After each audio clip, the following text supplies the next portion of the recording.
జగన్మోహన్ రెడ్డికి వరద బాధితుల పట్ల కనీసం ఇసుమంత జాలి కానీ దయ కానీ వాళ్ళకి ఏదైనా సాయం చేయాలనే ఇది కానీ లేదు అని ఈ దెబ్బతో నిరూపించబడింది.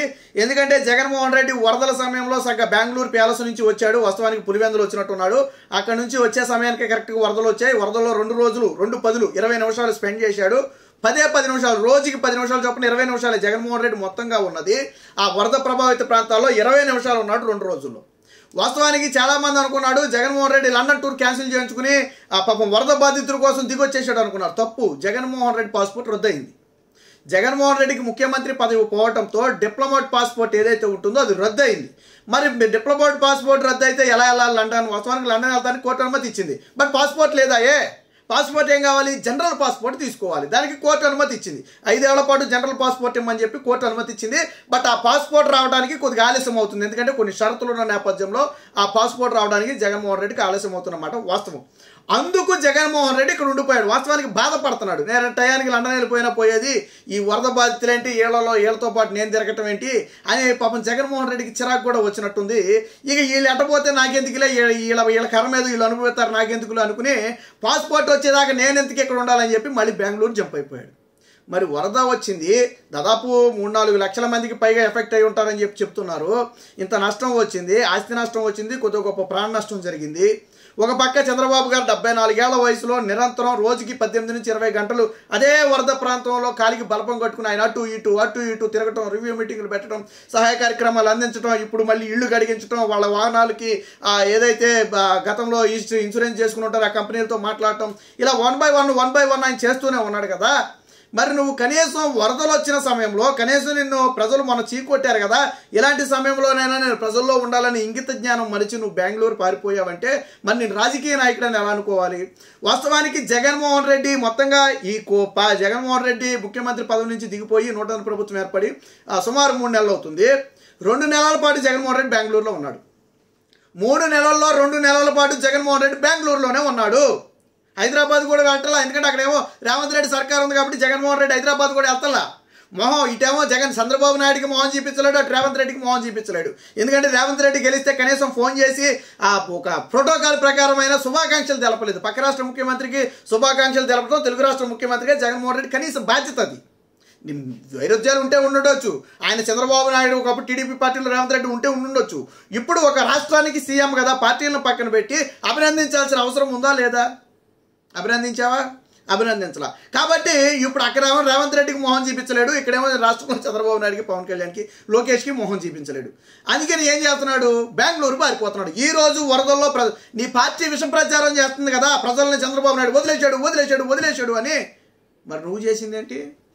చంద్రబాబు నాయుడు వదిలేస్తే ఈ రోజు అంత ఫ్లడ్ వచ్చినందుకు వాస్తవానికి వేరొకరు ముఖ్యమంత్రిగా ఉండుంటే ఎంత నష్టం జరిగిందంటే అంత నష్టం జరిగింది. నేను చెప్పట్లా, జాతీయ మీడియా చెప్తుంది. ఒక చంద్రబాబు గారు కాబట్టి ఇంత పెద్ద డిజాస్టర్ను అది కూడా ఊహించకుండా వచ్చింది. అదే ముందస్తు అంచనాలు ఉండిగానే డిజాస్టర్గానే జరిగి ఉంటే ఖచ్చితంగా నష్టాన్ని ఇంకా నివారించేవాడు. కానీ అది అనుకోకుండా, ఎవరు ఊహించకుండా ఉన్నట్టుండేదో ఉరుము మీద పడినట్టుగా, ఉడుముడిమి మీద పడినట్టుగా ఒక్కసారిగా కుండపోతగా రావడంతో వచ్చినటువంటి ఇబ్బంది ఇది. అయినప్పటికీ చెక్కు చెదరలా. ఆయన అనుభవాన్ని అంతా ఉపయోగించారు. కేంద్ర సహాయం తీసుకున్నాడు, పక్క రాష్ట్రాల సహాయం తీసుకున్నాడు, అధికారులు ఉరుకులు పరుగులు పెట్టించాడు. ఆయన మొత్తానికి ప్రజలకైతే చేయగలిగినంత చేశాడు. మరి జగన్మోహన్ రెడ్డి ఏం చేశాడు? పక్క రాష్ట్రంలో పడుకున్నాడు ఫస్ట్. తర్వాత వచ్చి ఒక 20 నిమిషాలు వరద బాధితులతో కాలక్షేపం చేశాడు. తర్వాత మళ్ళీ ఇప్పుడు బెంగళూరు వెళ్ళిపోయాడు. ఎప్పుడు వస్తాడు మళ్ళీ తెలుసా? పాస్పోర్ట్ వచ్చిన తర్వాత వస్తాడు. జనరల్ పాస్పోర్ట్ ప్రస్తుతానికి కొంచెం హోల్డ్లో ఉంది, అవుద్ది, అవ్వకుండా ఏముండదు, కోర్టు అనుమతి ఇచ్చింది. ఆ పాస్పోర్ట్ వచ్చే వరకు కూడా జగన్మోహన్ రెడ్డి ఆంధ్రాలో ఉండటానికి కానీ ప్రజలకు అండగా ఉండటానికి కానీ ఒప్పుకోట్లా, పారిపోయాడు అప్పుడే బెంగళూరు. మరి 3 నెలల్లో 2 నెలల్లో పక్క రాష్ట్రంలో ఉన్న నువ్వు ఈరోజు చంద్రబాబు గారు చేస్తున్న సహాయ సహకారాలను విమర్శించడానికి సిగ్గు అనిపించట్లేదా జగన్మోహన్ రెడ్డి? నువ్వు విమర్శించినప్పుడు ప్రజలు కూడా ఏమడుగుతారు? ముందు నువ్వు ఎక్కడున్నా చెప్పబోయా అని అడుగుతారు.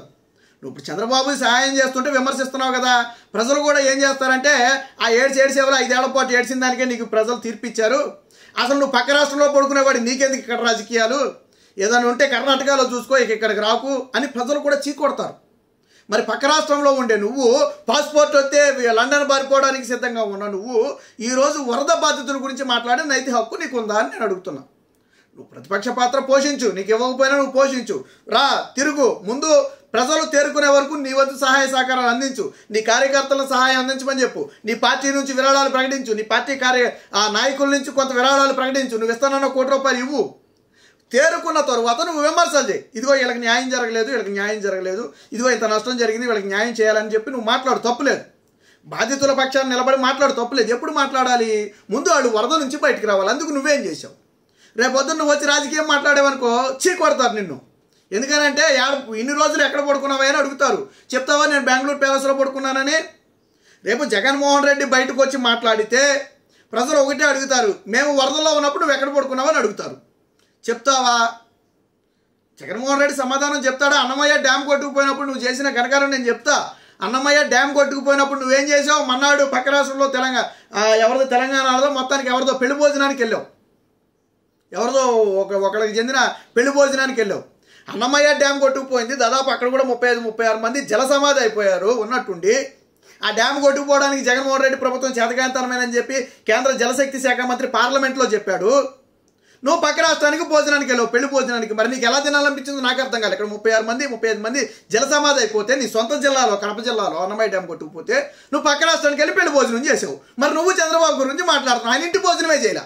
నువ్వు వెళ్ళి పెళ్లి భోజనం చేసావు, చంద్రబాబు గారు వారం రోజుల నుంచి ఆయన ఇంటి భోజనం కూడా చేయాలి. మరి నువ్వు ఆయన ఎలా విమర్శిస్తావు? నువ్వు ఎప్పుడైతే ఫ్లడ్ వచ్చిందో ఆ రోజు నుంచి ఈ రోజు వరకు 10 కిలోమీటర్ల దూరంలో ఉంది ఆయన ఇల్లు. అయినా కానీ ఈ రోజుకి ఆయన ఇంటికి వెళ్ళలేదు, ఇంటి భోజనం తినలేదు. ఆయన కలెక్టరేట్ దగ్గరలో ఎక్కడైతే ఈ ఫ్లడ్ ఏరియా ఉందో దానికి దగ్గరలోనే ఉండాలని అక్కడే ఉండి అక్కడే సమావేశాలు నిర్వహించి అక్కడే తిని అక్కడే పడుకుని ఆయన మొత్తం అక్కడే నిర్వహించాడు. 10 కిలోమీటర్ల దూరం ఆయన చిటికేస్తే వెళ్తాడు, చిటికేస్తూ వస్తాడు. వెళ్ళలేదు. కానీ వెళ్ళలేదు. ఆయన మొదటి రోజు చెప్పాడు ఏమని, మొత్తం తేరుకునే వరకు వెళ్ళని చెప్పాడు. వెళ్ళలేదు కదా, ఇంటికి వెళ్ళలేదు కదా. ఈరోజు పండుగ ఏం చెప్పాడు ఆయన? పండుగ చేసుకుంటేనే సహాయ సహకారాలు కొనసాగిస్తాం, దేనికి ఆటంకం ఉండకూడదు, ఆ గణేశుడి అనుగ్రహంతో విఘ్నాలన్నీ కూడా తొలగాలని చెప్పి చాలా హుందాగా చెప్పాడు ఆయన. మరి నువ్వెక్కడ ఉన్నావు? నువ్వు ఇప్పుడు అంటే పాస్పోర్ట్ వస్తే పారిపోవడానికి నువ్వు సిద్ధంగా ఉన్నావు లండన్. ప్రజల బాధల గురించి కానీ ప్రజల ఇది గురించి కానీ నీకేం సంబంధం లేదు. కాకపోతే ఇక్కడ కూడా ఉండి బయటికి రాకపోతే ప్రజలు కాండ్రించి వస్తారు మొహం మీద అనే భయంతో మొన్న 20 నిమిషాలు 2 రోజుల పాటు వచ్చి షో చేసి వెళ్ళావు. మరి ప్రజలు మర్చిపోతారా ఇవన్నీ? ప్రజలు మర్చిపోరు కదా. మరి నీకు ఎందుకు ప్రతిపక్ష హోదా ఇవ్వలేదంటే ఇలాంటి చేష్టల వల్లే. నువ్వు ముఖ్యమంత్రిగా ఉన్నప్పుడు చేసిన చేష్టలను ప్రజలు యాక్సెప్ట్ చేయలే. కనీసం ప్రతిపక్షంలోకి వచ్చాకైనా పద్ధతులు మార్చుకోకపోతే ఈసారి ఆ 11 సీట్లు కూడా సింగిల్ డిజిట్కి పడిపోతావు ఖచ్చితంగా. నిజంగా చంద్రబాబు గారు మొన్న 2024 ఎన్నికల్లో కరెక్ట్గా ప్లాన్ చేసి ఉంటే నీకు 4-5 సీట్లకు మించుకురావు.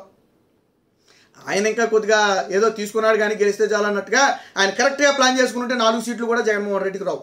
175 సీట్లలో 4 సీట్లు కూడా జగన్మోహన్ రెడ్డి రావు. నీ సోషల్ మీడియాలో ఎలివేషన్లు ఇప్పించుకున్నంత మాత్రాన ముఖ్యమంత్రి అయిపోతావా అంటే సాధ్యపడదు. మొన్న ఇచ్చుకున్నావు కదా, 5 ఏళ్ల పాటు ఎలివేషన్లు ఇచ్చుకున్నావు. ఏమైంది? పనికొచ్చాయా? ప్రజలు చీకొట్టారు. కాబట్టి నీ అన్నమయ్య డ్యామ్ కొట్టుకుపోతే పక్క రాష్ట్రానికి వెళ్ళి పెళ్లి భోజనం తిన్నా నువ్వు.